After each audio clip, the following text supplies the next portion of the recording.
Criminal Investigation and Detection Group o CIDG. Sinalakay ang isang online gambling hub sa Makati. 7 individual arestado. Alamin natin ang buong detalye. Tinutukan ni Bombo Bea Pinisa.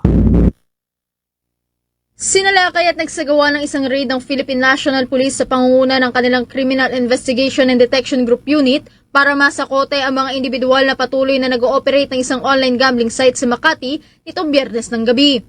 Ayon kay PNP Chief Police General Nicolas Torre III, mula sa raid ay nailikas ang 41 individual na hinihinalang mga biktima ng human trafficking habang naaresto naman ang 7 personalidad na siyang sangkot sa iligal na gawain na ito.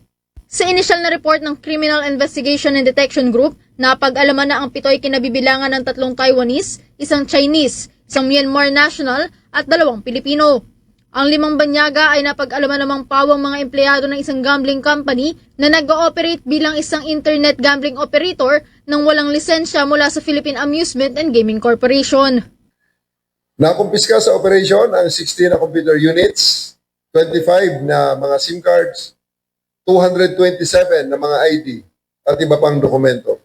Lumalabas sa investigasyon na ang modus ng kumpanya ay illegal na pasugalan gamit ang website na gameph.com. At nakita rin natin ang mga pandaraya ang kanilang ginagawa na ang mga tao na tumataya ay siguradong talo. Okay?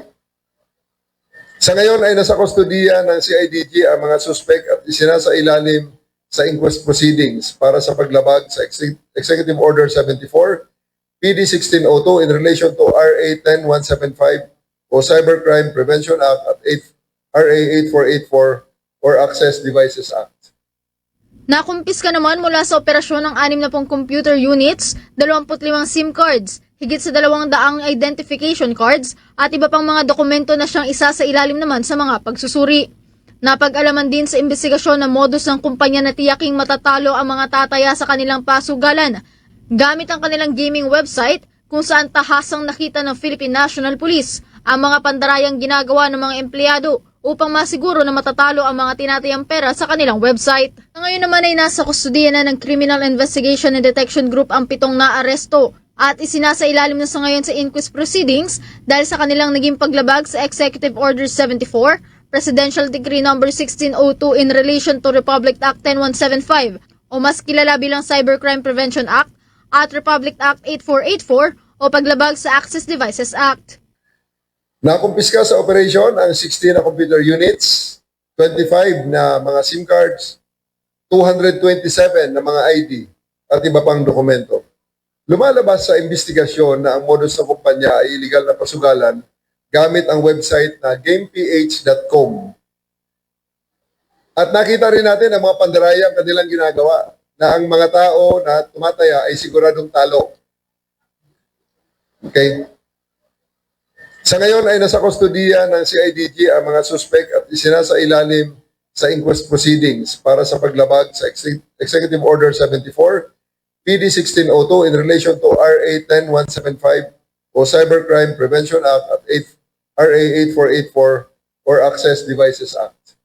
Samantala, maliban naman sa mga nauna ng kaso ay tinitignan na rin ng pambansang pulisya ang pagsasampa ng iba pang mga kaso na may kaugnayan naman sa pang-aabuso sa 41 individual na nailikas ng mga otoridad sa naging pagsalakay.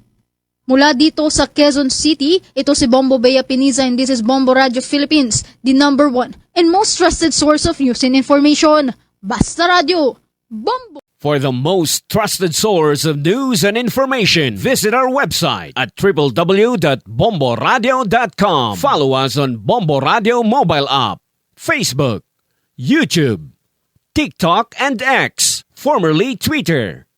Like, share, and stay connected. Anytime, anywhere.